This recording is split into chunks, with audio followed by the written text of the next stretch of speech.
Have you ever felt like you were born for something more? I don't mean success, not fame, not money, but something ancient, destined, sacred.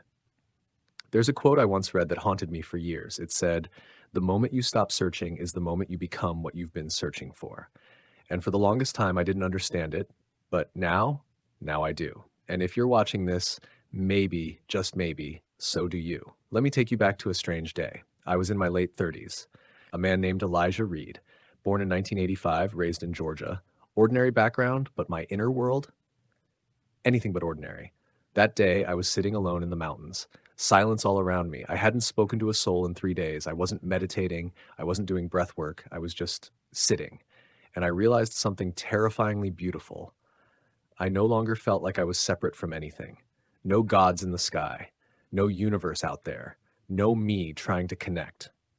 There was only oneness, a calm, powerful knowing. I wasn't seeking anymore. I was. That was the first sign. You no longer feel separate from the universe. You're not chasing visions. You're not journaling every full moon to figure out your purpose. You don't even pray with desperation anymore. You just trust, not in blind faith, but in absolute knowing. And this knowing, chosen one, is not gentle. It shakes you. It ends the part of you that thought you were broken, lost, or unfinished.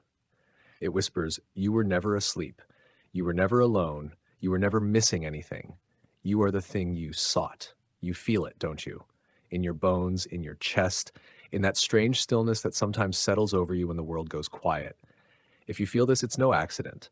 And if you're new here, don't leave without subscribing. This isn't just a video. It's a signal, a call. And if your soul just perked up, that's because it's time. Let's go deeper. Not long after that mountain day, I started noticing something else. I wasn't asking questions anymore, not the kind that come from doubt. I wasn't wondering what path to take. I just knew. I could feel it. And more than that, I trusted it. Call it intuition. Call it inner guidance. Call it your higher self. It didn't matter what label I gave it. It was loud, clear, relentless. I'd walk into a room and immediately sense who I needed to talk to and who I had to avoid. I'd make decisions not by pros and cons, but by energetic resonance. And this is the second sign your awakening is over. Your intuition becomes your compass, without doubt, without fear. Let me be clear, this doesn't make life easier. It makes it clearer. And that clarity, it burns away everything that doesn't belong.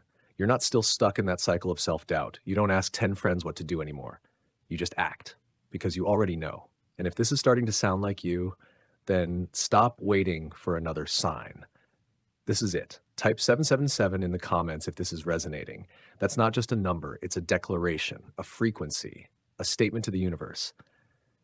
I am ready. And when you do that, you're not just interacting with a video, you're opening a gate. But let's go further still, because after the intuition sharpened, I began to feel free. Not in a hippie, backpacking kind of way. I mean radically free from the need to prove anything to anyone. I stopped chasing success, stopped trying to achieve a spiritual life, stopped needing anyone to believe in me. And instead, I became dangerously content. The third sign your spiritual awakening is over: you are no longer ruled by material desires. You could walk away from it all today and still feel whole, not because you reject the world, but because you finally remembered it was never about the world to begin with. And now you have to ask yourself something terrifying. If I'm no longer lost, if I'm no longer afraid, if I'm no longer chasing, what now? Stay with me. The next part is where things begin to burn, where the calling grows louder, where the light inside you begins to feel dangerous. And before we go any further, hit that subscribe button, not just because it helps the channel, but because you'll want to return to this. This isn't just content, it's a mirror, and what you see next may change you. You see, what Maeve said that night never left me. "It is only the breaking of the egg," she whispered. And after I left her cabin, I began to realize something I hadn't dared to before. What if I had been so focused on the awakening itself that I missed the whole purpose of why it happened? Most people romanticize awakening like it's the finish line. They say, "I'm awakened," as if it's a badge. But here's the raw truth. If you're still seeking signs, you're not meant to stay in the awakening phase anymore. And that's the first real sign your spiritual awakening is over. 1. The silence becomes louder than the messages. In the early phase, the universe speaks constantly, synchronicities, angel numbers, dreams, feathers on your path. But suddenly, all of it stops. You begin to feel abandoned, forgotten. But what's really happening is that the training wheels are off. The teacher has gone silent because the student is now expected to become the teacher. It's not silence, it's a handoff. And that silence, it's your cue. It's time to start acting from what you already know instead of waiting for more signs. 2, you no longer feel aligned with spiritual content. You used to watch every video, read every book, hang on to every word of every guru, but now it all feels redundant, hollow, not because it's wrong, but because you've outgrown it. You start craving something else, not information, but application. You don't want to talk about the light anymore. You want to become it. Let that settle for a moment. If you've noticed these shifts, I invite you right now to subscribe to this channel, because what comes isn't for the passive seeker. It's for the one ready to remember who they are. And if you're nodding right now, feeling that deep tug in your soul, then it's time to listen carefully. You feel strangely calm in chaos. A loved one lashes out, your job ends, a health scare arises. But instead of panic, there's this eerie stillness inside you. Not apathy, not numbness, but clarity. You see how it all fits. You even whisper to yourself, I knew this was coming.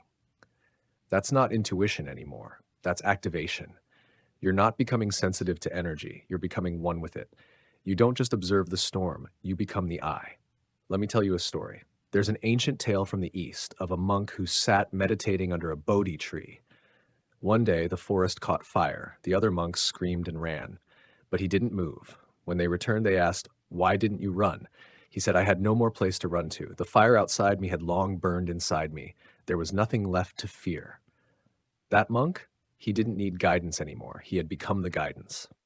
4, people start reacting to you differently. Without explanation, some people start avoiding you. Others start coming to you with questions, confessions, or admiration, even strangers. It's not coincidence. Your energy is no longer in training mode, it's transmitting. Some can't stand the frequency. Others are drawn like moths to flame. You don't need to explain yourself. You just need to stay in the light. The ones who are meant to rise with you will. The ones who aren't won't. And that's okay. You're not here to carry everyone. You're here to ignite the ones who are ready.